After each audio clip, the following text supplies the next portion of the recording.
Hola, ¿qué tal? Mi nombre es Reina Longar y soy cursante de la carrera de psicología. Y en esta ocasión quiero conversar sobre el informe psicológico. Para comenzar, les diré que existen diferentes conceptualizaciones sobre lo que es un informe psicológico. Por su parte, Talen define el informe como un documento escrito que sirve para comprender algunas características de las personas y sus circunstancias, esto con el fin de tomar decisiones y de intervenir positivamente en su vida. ¿Qué clase de persona es? ¿Qué le pasa? Y cómo esto que le sucede influye en cómo piensa, se siente y se comporta. Esta descripción puede incluir múltiples dimensiones, tales como sus aspectos funcionales y disfuncionales, sus mecanismos adaptativos y modos de distorsión defensiva de la realidad. Por su parte, Fernández Ballesteros indica que el informe supone un documento escrito que presenta los resultados de las exploraciones efectuadas con base en las cuales se realizan una serie concreta de recomendaciones o se llevan a término determinados tratamientos con el propósito de dar respuesta a los objetivos planteados por el sujeto o por el derivante. El informe escrito es un producto acabado, un documento que se entrega comúnmente a otro profesional o a quien deba tomar decisiones con base del contenido del mismo. Suele ser una comunicación unidireccional y escrita. Sin embargo, aunque el informe debiera ser suficiente para transmitir las ideas básicas sobre el caso, no hay que descartar un enriquecimiento mutuo por medio del diálogo entre el psicólogo y el que demanda.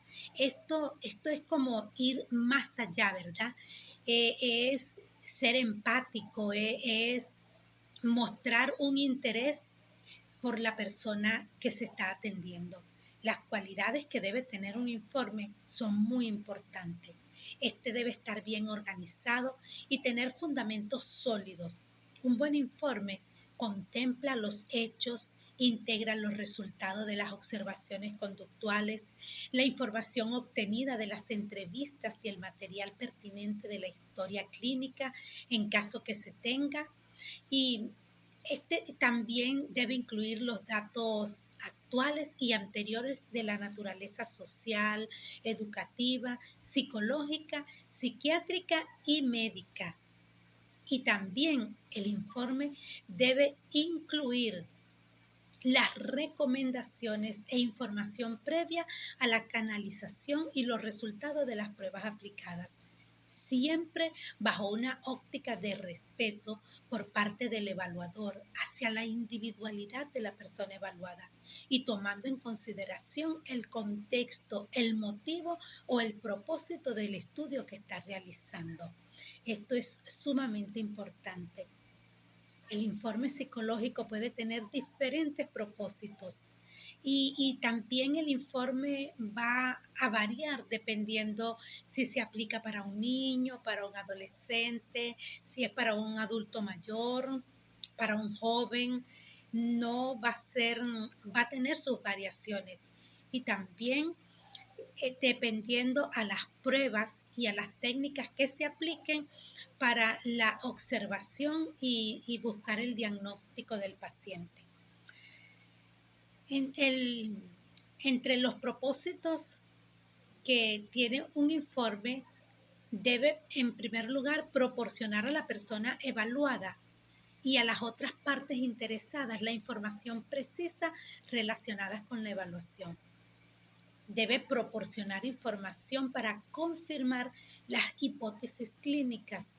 También debe desarrollar con la información obtenida un programa de intervención. Esto es importantísimo porque ¿qué hacemos con observar a una persona, con diagnosticarla, con evaluarla, si no se va a hacer nada con los resultados?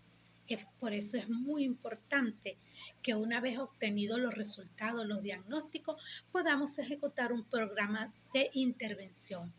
También el propósito del informe, valorar programas de investigación, porque mientras cada persona, cada paciente nos da la oportunidad de crecer, de desarrollarnos y de poder ampliar nuestros conocimientos. Y a medida que vamos creciendo en este campo, podemos aportar material para la investigación y nosotros mismos incluirnos en esas investigaciones. También proporcionar información significativa de línea base para valorar, en primer lugar, los progresos terapéuticos de las personas evaluadas y, en segundo lugar, los cambios que ocurren como resultado del tiempo. Todo esto podemos evaluarlo en este informe. La elaboración del informe psicológico. La evaluación psicológica se ha incluido cuando la información ha concluido, perdón, cuando la información obtenida se ha organizado, sintetizado e integrado. La integración de un informe es una parte fundamental del proceso de evaluación, ya que su función es transmitir de manera clara y concisa la información obtenida, los hallazgos, las impresiones y las recomendaciones específicas. La planificación del informe exige extremo cuidado, ya que los resultados de este informe, de ese resultado, puede influir en la vida de la persona evaluada. Por eso es tan importante que tengamos sumo cuidado con esto. Cuando hablamos del informe psicológico, tenemos que pensar que este debe incluir la información de identificación de la persona evaluada, debe incluir los instrumentos de evaluación, la razón para la canalización, debe incluir también la información de los antecedentes del paciente, las observaciones que pudimos percibir durante la valoración, cómo fue su comportamiento, su adaptación, su vestimenta, sus emociones. También debe incluir los resultados de la evaluación o las impresiones clínicas, la confiabilidad y validez, las pautas para informar los resultados de una prueba, también los intervalos de confianza, las impresiones clínicas y diagnósticas, organización de la selección de los resultados de la evaluación y también las recomendaciones. Debe incluir un resumen y todo informe debe concluir con la firma del psicólogo. Eso es muy importante y con su colegiación. Durante este trimestre nosotros estuvimos trabajando con los 16 factores del PF, que son los que nos miden los 16 factores de la personalidad, como son afabilidad, razonamiento, estabilidad, animación, dominancia, atención a las normas, atrevimiento, sensibilidad, vigilancia, atracción, privacidad, aprensión, apertura al cambio, autosuficiencia, perfeccionismo y tensión. También se trabajó con el conocidísimo test de Raven, que es una prueba que mide el componente elemental de la inteligencia, la capacidad del razonamiento abstracto. De manera general, este test se conoce como el test de la inteligencia.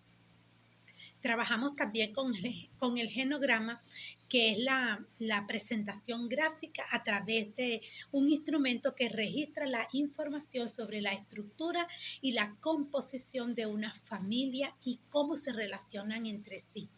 Y el examen mental, que se usa para evaluar las funciones cognitivas y hacer seguimientos posteriores de la evaluación de los pacientes. Es importantísimo que integremos cada una de estas herramientas, de estos instrumentos y poder dar resultados fiables de la persona evaluada. Espero que esta información